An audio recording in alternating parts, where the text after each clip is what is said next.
मित्रों, Bharat selection wing के YouTube channel पर आप लोगों का स्वागत है। जैसा कि आप लोग मेरा नाम से परिचित ही होंगे, मेरा नाम विशाल सिंह है।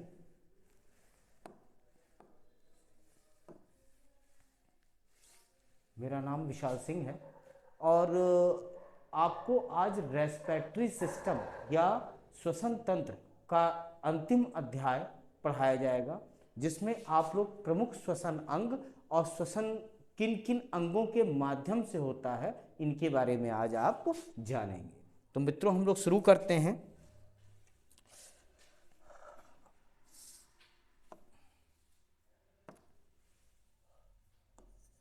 प्रमुख श्वसन अंग।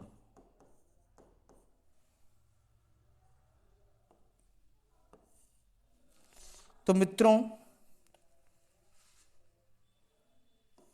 सबसे पहले इसके बारे में जानते हैं। श्वसन तंत्र का वह अंग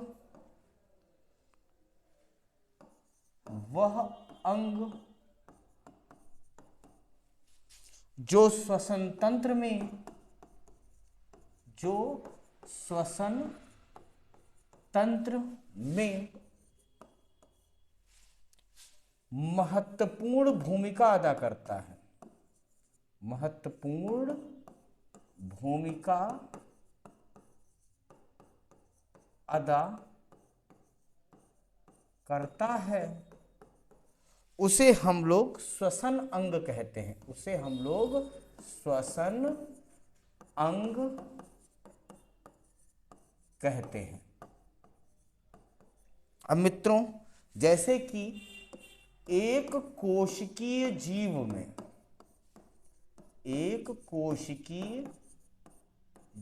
में श्वसन की यह प्रक्रिया विसरण विधि द्वारा संपन्न होती है। मित्रों, विसरण विधि द्वारा संपन्न होती है। ठीक, ये एग्जाम्पल नंबर 1 हो गया। दूसरा, आप लोग अगर बात करें तो जलीय जीवों में यह प्रक्रिया जो है मित्रों, गिल्स के माध्यम से जिसे आप लोग क्लोम या फेफड़े क्लोम या गलफड़ा के नाम से भी जानते हैं, इसके माध्यम से संपन्न की जाती है। उसके बाद में यदि हम तीसरे एग्जाम्पल की बात करें तो कीटों में यह जो श्वसन है, यह आपका श्वास नली के माध्यम से होता है। अगर हम चौथी बात करें और एग्जाम्पल की तो टेडपोल अर्थात बच्चा मेढक में यह क्रिया जो है मित्रों, यह आपका गिल्स के ही माध्यम से होती है। अन्य एग्जाम्पल की भी मित्रों हम लोग बात करें तो आप लोग निष्क्रिय मेढक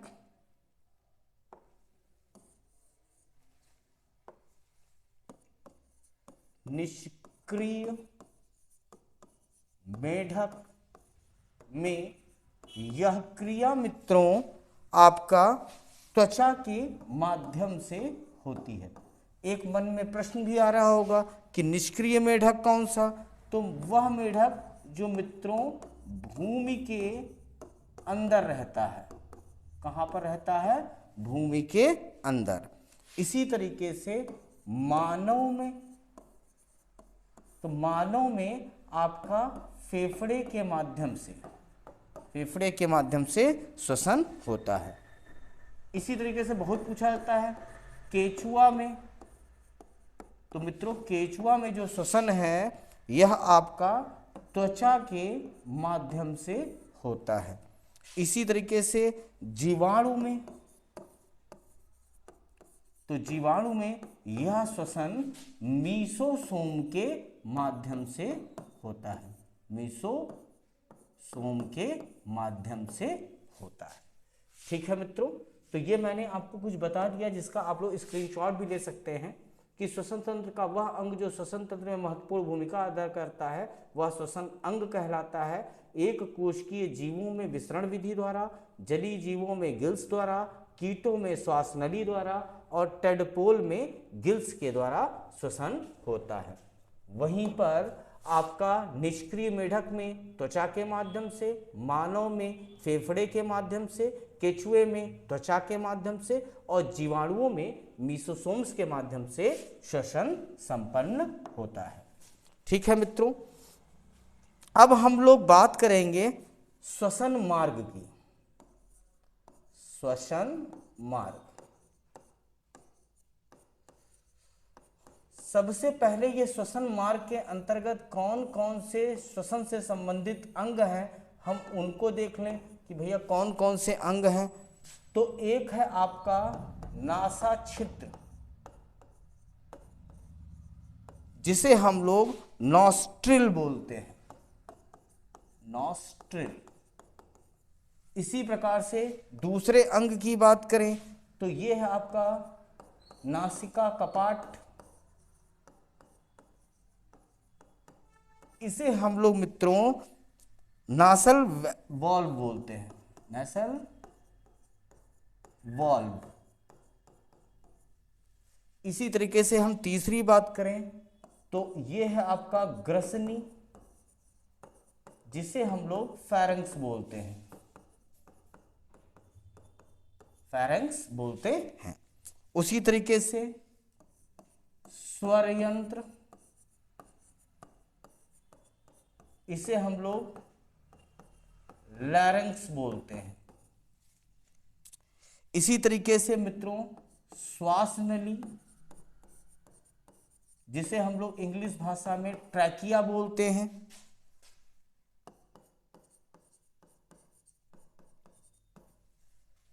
इसी तरीके से आपका ब्रोंकाई,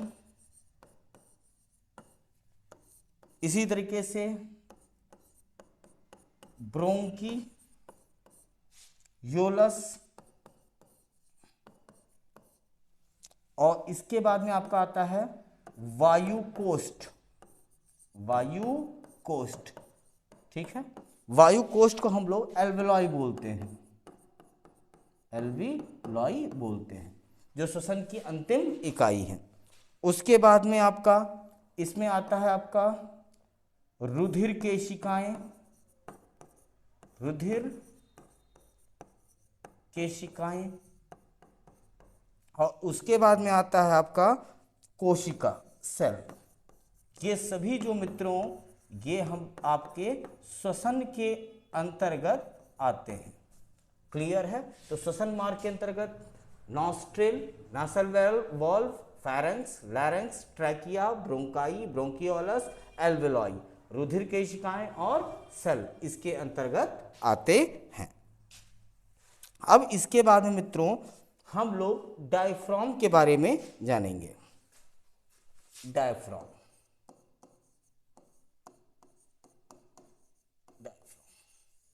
ठीक मित्रों। तो मित्रों जैसा कि पूर्व क्लास में बताया गया है कि डायफ्राम गुंबदाकार, गुंबदाकार पेशीय रचना होती है। तो किस प्रकार की रचना है? पेशीय रचना है। ठीक है, यह वक्ष गुहा के नीचे, यह वक्ष गुहा के नीचे तथा उदर गुहा के ऊपर पाया जाता है, तथा उदर गुहा के ऊपर पाया जाता है, वक्ष गुहा के ऊपर पाया जाता है। मित्रों यह डायफ्राम जो है यह संयोजी ऊतक का बना होता है, संयोजी ऊतक का बना होता है, जिसे हम लोग अंग्रेजी भाषा में कनेक्टिव टिश्यू बोलते हैं। ठीक है। और निःश्वसन की क्रिया में यह 75% का योगदान करता है,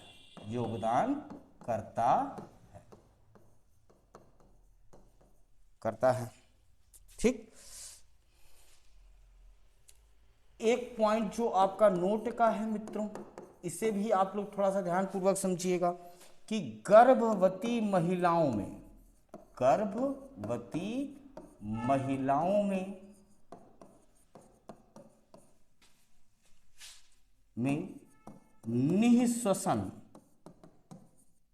निःश्वसन में डायफ्राम की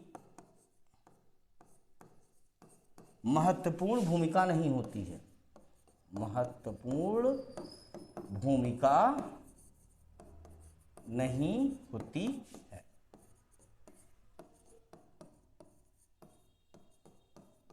महत्वपूर्ण भूमिका नहीं होती है। याद रखिएगा मित्रों, एक पॉइंट और डायफ्राम से संबंधित कि डायफ्राम टूट जाने पर व्यक्ति की मृत्यु निश्चित होती है, व्यक्ति की मृत्यु निश्चित होती है। अगर डायफ्राम टूट जाता है तो इससे व्यक्ति की मृत्यु निश्चित होती है। ये आपका एक और नोट पॉइंट है मित्रों। तो इसकी आप लोग स्क्रीनशॉट ले लें, जिससे आपको अध्ययन के कार्य में आसानी मिले। ठीक है मित्रों, हम लोग आगे बढ़ते हैं। अब हम लोग नॉस्ट्रिल के बारे में जानते हैं। नॉस्ट्रिल,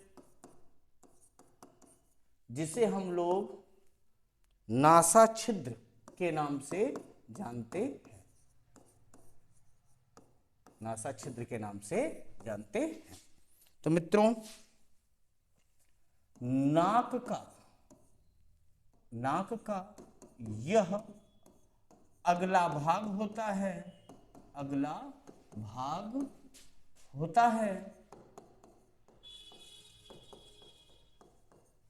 होता है। इस भाग से वायु अंदर प्रवेश करती है, इस भाग से वायु अंदर प्रवेश करती है,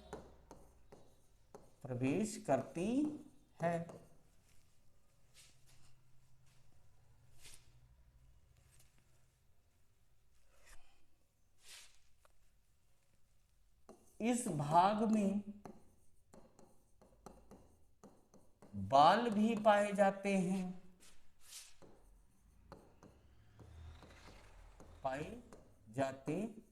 हैं, जो धूल कण को रोक लेते हैं, जो धूल कण को रोक लेते हैं। तो ये रहा मित्रों इंफॉर्मेशन आपका नॉस्ट्रिल या नासा छिद्र के बारे में। उसके बाद में अगला है आपका नासिका कपाट, जिसे आपने नासल चैम्बर बोला था, नासल चैम्बर, ये दूसरा भाग है। तो देखिए, यह नाक का पिछला भाग है, यह नाक का पिछला भाग है। इसमें चिपचिपा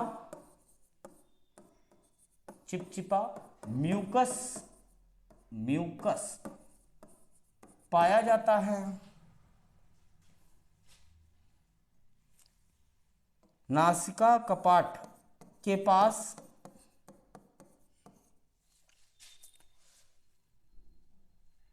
ऑल्फैक्टरी लोब पाया जाता है। ऑल्फैक्टरी लोब, ऑल्फैक्टरी लोब पाया जाता है जो सुगंध का एहसास कराता है। ये ऑल्फैक्टरी लोब जो है ये आपको सुगंध का एहसास कराता है, इसी के कारण आपको सुगंध का एहसास होता है। ठीक है मित्रों, तो आप लोग इसकी भी स्क्रीनशॉट ले लें जिससे हमें आगे बढ़ने में आसानी रहे। आगे बढ़ते हैं। इसके बाद में आप लोग जो देख रहे हैं वो है ग्रसनी, जिसे हम लोग बोलते हैं फेरेंक्स। अब इसके बारे में देखते हैं कि ये क्या चीज है। तो नासिका कपाट के नीचे, ठीक है, नासल चैम्बर के नीचे तथा मुख गुहा के पीछे भाग में, तथा मुख गुहा के पीछे भाग में, ठीक है, फेरेंक्स पाई जाती है, पीछे भाग में पाई जाती है, पीछे भाग में पाई जाती है। ग्रसनी जो है ये श्वसन तंत्र तथा पाचन तंत्र दोनों का ये कॉमन रास्ता है। ठीक है मित्रों, एक आप लोग रिमार्क लिख लीजिएगा।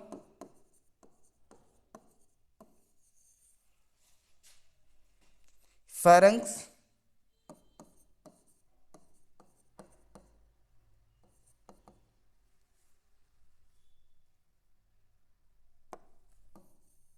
ये हिंदी भाषा में आप लिखिए ग्रसनी।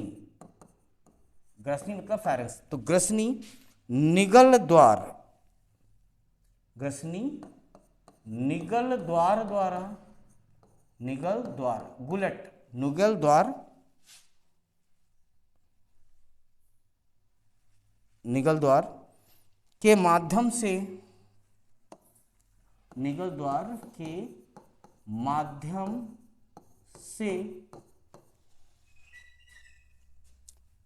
ग्रास नली से जुड़ती है। ग्रास नली मतलब ओसियोफेगस से जुड़ती है, ग्रास नली से जुड़ती है। ये आपका एक रिमार्क पॉइंट था।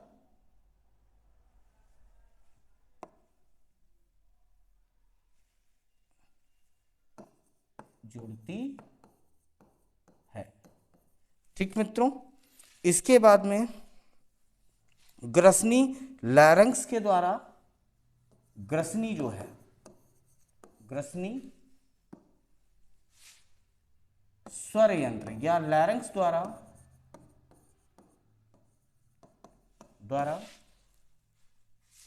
श्वास नली से जुड़ता है, श्वास नली से जुड़ता है।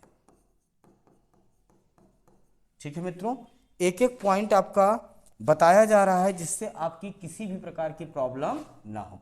स्वर यंत्र हम लोग इसे हम लोग लैरिंक्स बोलते हैं, लैरिंक्स, इसे हम लोग स्वर यंत्र बोलते हैं, स्वर यंत्र।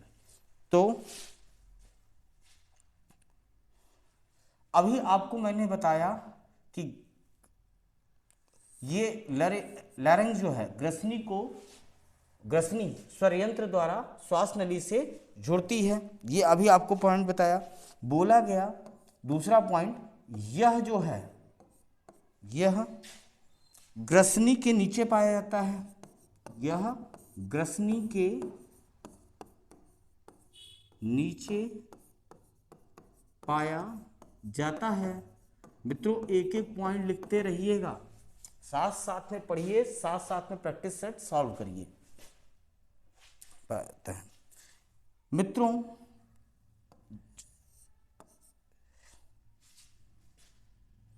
स्वर यंत्र की दीवार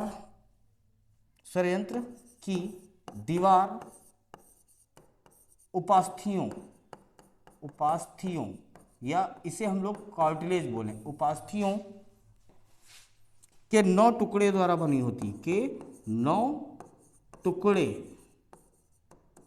द्वारा बनी होती है।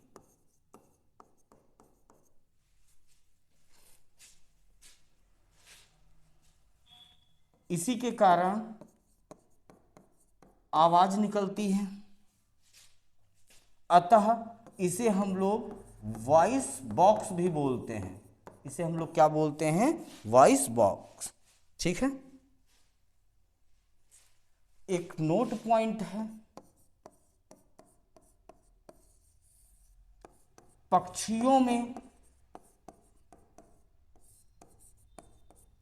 वॉइस बॉक्स का कार्य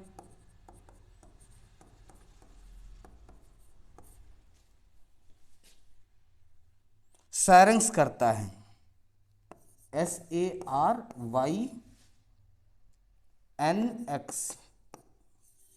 करता है। तो पक्षियों में यह कार्य कौन करता है? सैरेंक्स करता है। ठीक है मित्रों, आगे देखते हैं। उसके पहले आप लोग स्क्रीनशॉट ले लें जिससे आपकी परेशानियां खत्म हो जाएं। ठीक, आगे बढ़ते हैं। अब हम लोग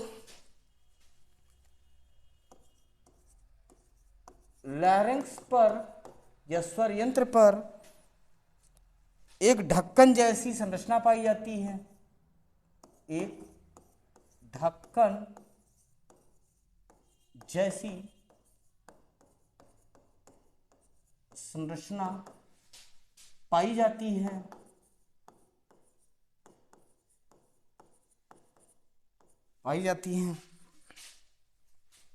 जिसे एपिग्लॉटिस बोलते हैं, जिसे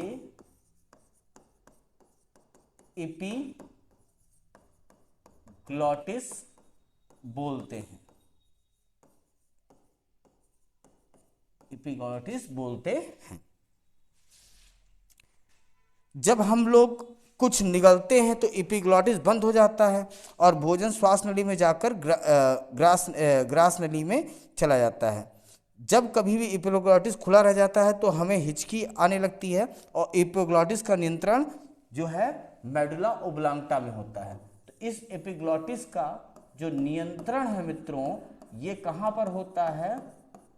मेडुला ओब्लांगटा में, मेडुला ओब्लांगटा में, मेडुला ओब्लांगटा में होता है। इसके बाद में आपका मित्रों लंग्स है।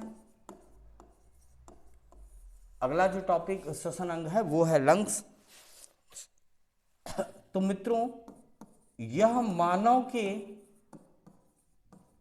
वक्ष गुहा में पाया जाता है, यह मानव के वक्ष गुहा में पाया जाता है। कहां पर प्रेजेंट है? मानव के वक्ष गुहा में पाया जाता है। ठीक है, अगर इनकी संख्या की बात करें मित्रों, इनकी संख्या कितनी होती है? तो इनकी संख्या 2 होती है। ठीक है, अब देखिए, दाहिना जो फेफड़ा है वो बड़ा होता है, दाहिना फेफड़ा बड़ा होता है। फेफड़ा जो है ये प्लूरल मेम्ब्रेन द्वारा, फेफड़ा जो है ये प्लूरल मेम्ब्रेन द्वारा घिरा रहता है, घिरा रहता है।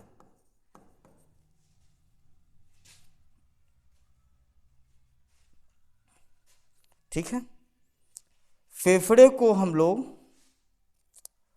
पल्मोनरी भी कहते हैं, फेफड़े को हम लोग पल्मोनरी या फुफ्फुस भी कहते हैं, कहते हैं।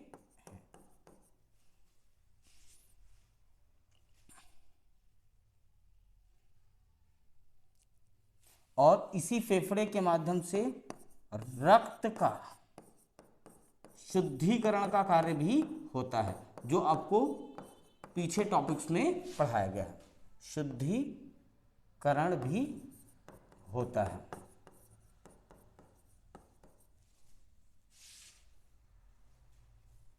फिर उसके बाद में ये आपका फेफड़ा हो गया। अब आप लोग जो पढ़ेंगे वो है श्वास नली। श्वास नली मित्रों, श्वास नली को हम लोग क्या बोलते हैं? तो इसे हम लोग ट्रैकिया बोलते हैं। ट्रैकिया, इसमें क्या है मित्रों? तो इसके द्वारा वायु फेफड़ों के अंदर जाती है। वायु जो है ये आपके लंग्स के अंदर जाती है। इसके माध्यम से, श्वास नली के माध्यम से। श्वास नली जो है ये 10 से 11 सेंटीमीटर लंबी होती है। इस सेंटीमीटर बड़ी होती है, लंबी होती है। ट्रैकिया के बाहर, ट्रैकिया के या श्वास नली के बाहर कार्टिलेज की सुरक्षा परत होती है। कार्टिलेज की सुरक्षा परत होती है। सुरक्षा परत होती है। अब यही श्वास नली आगे चलकर 2 भागों में बढ़ जाती है।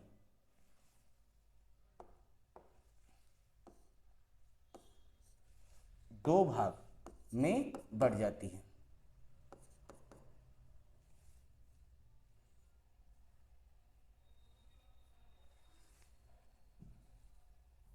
दो भागों में बट जाती है।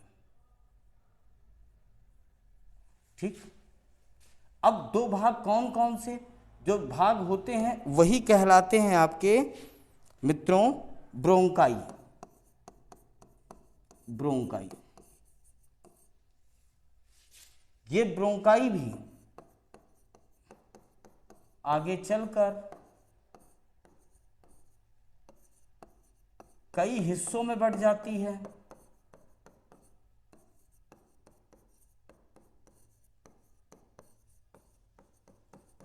और तब हम इसे बोलते हैं ब्रोंकियोलस। तब मित्रों हम इसे क्या बोलते हैं?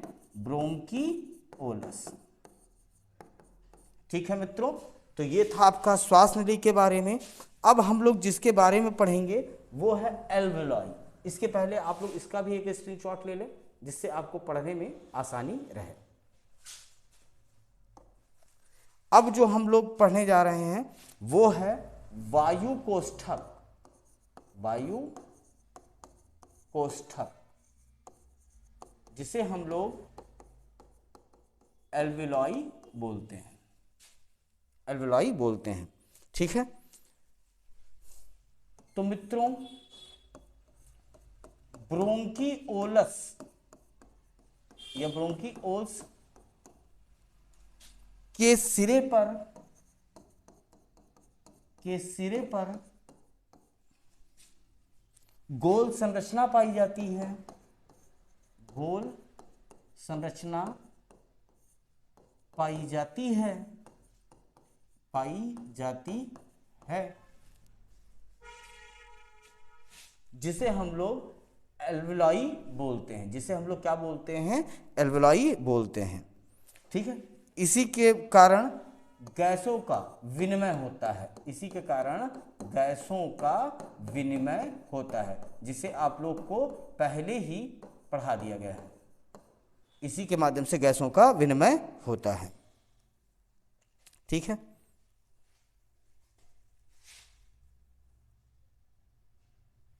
ठीक, तो ये आपके कुछ टॉपिक्स थे जिसको आपको कायदे से पढ़ा दिया गया है। ठीक, अब जो हम लोग पढ़ेंगे वो है आपका अगला टॉपिक इसके वन लाइनर्स के होंगे जो हम लोग कल देखेंगे, वन लाइनर्स के टॉपिक। ठीक है, अब हम लोग जो करते हैं क्या है, जो हमेशा की तरह करते हैं कि हम लोग इसको एक बार रिवाइज कर लेते हैं, जिससे हमको इस टॉपिक पर एक गहन समझ डेवलप हो सके।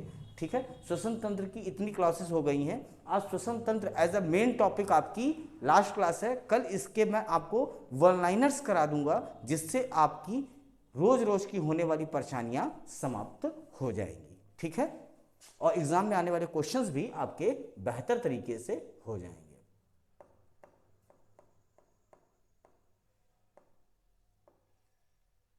ठीक, अब मित्रों चलिए हम लोग शुरू करते हैं। ठीक है, और आपको हमेशा बताया है कि अंतिम के 5 से 7 मिनट एकदम ध्यानपूर्वक सुनिएगा मित्रों। ठीक है, प्रमुख श्वसन अंग की बात करते हैं तो श्वसन तंत्र वह अंग है जो श्वसन तंत्र में महत्वपूर्ण भूमिका अदा करता है, उसे ही हम लोग क्या बोलते हैं, श्वसन अंग। ठीक, तो बोला गया कि एक कोशिकीय जीव में श्वसन किसके माध्यम से होता है मित्रों, तो विसरण विधि के माध्यम से होता है। जली जीवों में यदि पूछा जाए तो आप गिल्स के माध्यम से बताएंगे, कीटों में पूछा जाए तो श्वास नली के माध्यम से या ट्रैकिया के माध्यम से, टेडपोल में गिल्स के माध्यम से। टेडपोल है क्या, ये बच्चा मेढक है। इसी तरह निष्क्रिय मेढक जो कि भूमि के अंदर रहता है, उसमें त्वचा के माध्यम से, मानव में फेफड़े के माध्यम से, केचुए में त्वचा के माध्यम से, और जीवाणु में मीसोसोम्स के माध्यम से मित्रों श्वसन क्रिया होती है या श्वसन क्रिया संपन्न होती है। श्वसन मार्गों की बात किया जाए, जिस टॉपिक पर आज फोकस किया है, तो नॉस्ट्रिल है, नासल वाल्व है, फेरेंक्स है, लैरिंक्स है, ट्रैकिया है, ब्रोंकाई है, ब्रोंकियोलस है, एल्वोलाई, इन्हें मुख्यतः श्वसन मार्ग के अंतर्गत देखा जाता है। और इनसे संबंधित क्या है, रुधिर केशिका है, और पूरा का पूरा सेल भी इनसे संबंधित है।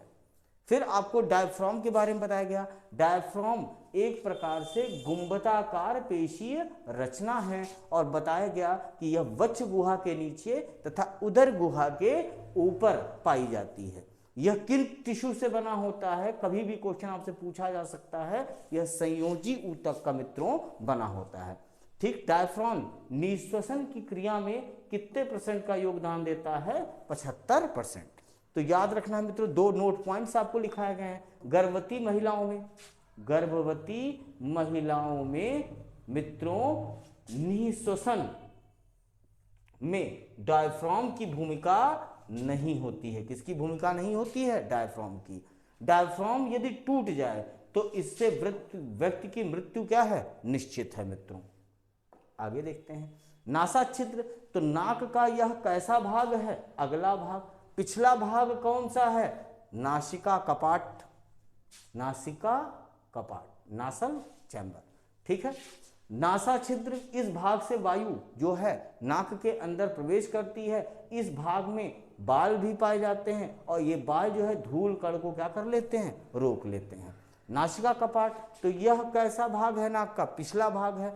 इसमें क्या पाया जाएगा, चिपचिपा म्यूकस पाया जाता है। इसी के पास में, नासिका कपाट के पास में ही ऑल्फैक्टरी लोब पाई जाती है, जिससे आपको सुगंध का मित्रों एहसास होता है। ग्रसनी की बात करें तो नासल चैम्बर के नीचे तथा मुख गुहा के पिछले भाग में यह पाई जाती है। यह सम्मिलित अंग है श्वसन तंत्र और पाचन तंत्र का। ग्रसनी निगल द्वार के माध्यम से ग्रास नली से जुड़ती है मित्रों। ग्रसनी स्वरयंत्र द्वारा श्वास नली से जुड़ती है। स्वरयंत्र में पहला बिंदु यही है कि ग्रसनी स्वरयंत्र द्वारा श्वास नली से जुड़ती है। यह ग्रसनी के नीचे पाई जाती है, फेरेंक्स के नीचे पाई जाती है। लैरिंक्स की दीवार उपास्थियों के 9 टुकड़े से बनी होती है। लैरिंक्स मनुष्य की जो आवाज निकलती है उसके लिए जो मेन है वो कौन सा है, स्वरयंत्र। ठीक इसी कारण इसे वॉइस बॉक्स भी बोलते हैं। पक्षियों में वॉइस बॉक्स का कार्य कौन करता है, सैरेंक्स। क्लियर है, इंपॉर्टेंट क्वेश्चन है, ध्यान रखिएगा। आगे देखिए, लैरिंक्स पर एक ढक्कन जैसी संरचना पाई जाती है जिसे एपिग्लॉटिस बोलते हैं। मनुष्य, इसको हमने आपको डाइजेस्टिव सिस्टम में कुछ पॉइंट्स आपको मैंने बताए थे। ठीक है, एपिग्लॉटिस एक मांसल संरचना है ठीक है।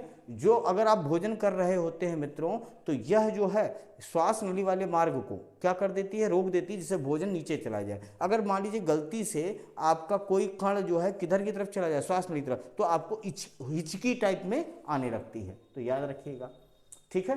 अब एपिग्लॉटिस का नियंत्रण कहां पर मित्रों होता है, मेडुला ओब्लांगटा में होता है, ओब्लांगटा, ठीक है। फिर उसके बाद लंग्स, ये मानव के वक्ष गुहा में पाया जाएगा, ठीक है। फिर उसके बाद इनकी संख्या कितनी है, 2। सबसे बड़ा फेफड़ा कौन सा होता है, दाहिना फेफड़ा। 2 फेफड़े हैं, दाहिना और बायां, तो इसमें सबसे बड़ा कौन सा है, दाहिना फेफड़ा, ठीक। लंग्स जो है ये प्यूरल मेम्ब्रेन द्वारा क्या रहता है, घिरा रहता है, ठीक। लंग्स को हम लोग फुफ्फुस या पल्मोनरी भी बोलते हैं, और लंग्स के माध्यम में से ही रक्त के शुद्धिकरण का भी मित्रों कार्य होता है, ठीक है। क्योंकि लंग्स में ही एल्वोलाई पाई जाएंगी, एल्वोलाई जो है ब्लड कैपिलरी से घिरी होंगी, और इसी के माध्यम से गैसों का विनिमय होगा, ठीक है। तो CO2 लंग्स में आ जाएगी, और जो लंग्स में O2 था वो कहाँ चला जाएगा, ब्लड कैपिलरीज में, और इसी तरीके से ब्लड शुद्ध हो जाएगा, और इसका कलर जो है लाल हो जाएगा, ठीक है। वरना पहले कैसा रहता है, बैगनी। बैगनी जो है अनॉक्सीकृत ब्लड है, जबकि लाल चमकदार जो है ये ऑक्सीकृत ब्लड है, ठीक है। आगे फिर देखते हैं श्वास नली ट्रैकिया। तो बोला गया कि श्वास नली के माध्यम से ही वायु जो है फेफड़ों के अंदर प्रवेश करती है। बोला गया श्वास नली की लंबाई कितनी होती है, तो 10 से 11 सेंटीमीटर ये लंबी होती है। और बोला गया श्वास नली के बाहर कार्टिलेज की सुरक्षा परत होती है। श्वास नली आगे चलकर 2 भागों में बढ़ती है, जिसे हम लोग ब्रोंकाई बोलते हैं, और ब्रोंकाई आगे चलकर ब्रोंकीओलस में बढ़ता है मित्रों। अब आपका बाइकोस्ट, जिसे हम लोग एल्वोलाई बोलते हैं, तो ब्रोंकीओलस के सिरे पर गोल संरचना पाई जाती है, और इसी हम एल्वोलाई बोलते हैं, जिसे श्वसन तंत्र की इकाई के तौर पर देखा जाता है, और इसके माध्यम से ही गैसों का विनिमय होता है। तो मित्रों, ये आज जो आप लोगों ने पढ़ा, कैसा आप लोगों को लगा? अगर पसंद आया तो इसे लाइक करिएगा, चैनल को सब्सक्राइब करिएगा, और इसी के तहत अब मैं अपनी वाणी को विराम दूंगा, और कल आपको इसके वन लाइनर पॉइंट्स के साथ में आपके सामने उपस्थित होऊंगा। धन्यवाद मित्रों।